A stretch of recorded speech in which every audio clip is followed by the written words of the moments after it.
নমস্কার, আমি কমল চক্রবর্তী আর পুরোহিত কমল চক্রবর্তী চ্যানেলে আপনাদের সকলকে স্বাগতম। এই চ্যানেলের সমস্ত গুরুজনকে আমার প্রণাম। আজকের আলোচনার মেন বিষয়বস্তু হলো কুন্ডু হাঁড়ি।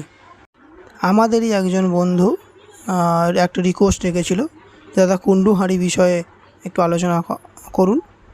তো আমি চেষ্টা করলাম কুন্ডু হাঁড়ি বিষয়ে ডিটেলস আলোচনা। কুন্ডু হাঁড়িটা কেন ব্যবহার করা হয়, কী কাজে লাগে, কুন্ডু হাঁড়ি কথার অর্থ কী। চলুন ভিডিওটা শুরু করা যাক। কুণ্ড কথার অর্থ হলো জলাধার বা তীর্থ জলাশয়। যেমন আমরা যখন বিভিন্ন তীর্থস্থানে যাব, সেখানে গেলে দেখতে পাবো সীতাকুণ্ড, রাধাকুণ্ড, শ্যামকুণ্ড, মানে তো স্নানের কুণ্ড কথা হচ্ছে স্নানের জায়গা, যেখানে স্নান করা হয়। এবারে কথা হলো যে এইটা আমাদের পুজোতে কেন ব্যবহার হবে বা কী কাজে লাগবে, কখন এটা কাজে লাগে, চলুন সেটা দেখে নেওয়া যাক।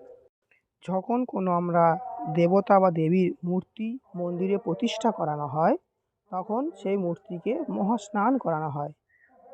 এবারে মহাস্নান যদিও আমাদের এই মূর্তিটি পাথরের মূর্তি কিংবা তামার মূর্তি কিংবা পিতলের মূর্তি হয়, তখন আমরা সরাসরি দেবীকে স্নান করানো যায়।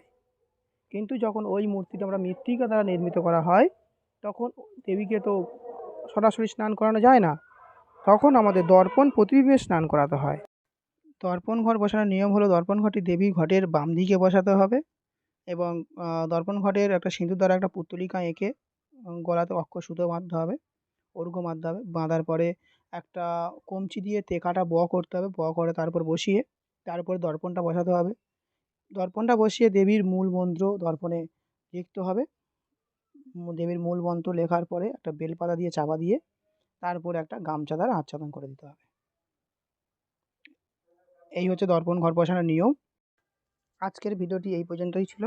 যদি ভিডিওটি ভালো লেগে থাকে লাইক করবেন, শেয়ার করবেন, কমেন্ট করবেন। আর যদি মনে হয় ভিডিওটি কোনো জায়গায় কোনো ভুল হয়েছে, অবশ্যই একটু কমেন্ট করে জানাবেন যে কোন জায়গাটা ভুল হয়েছে।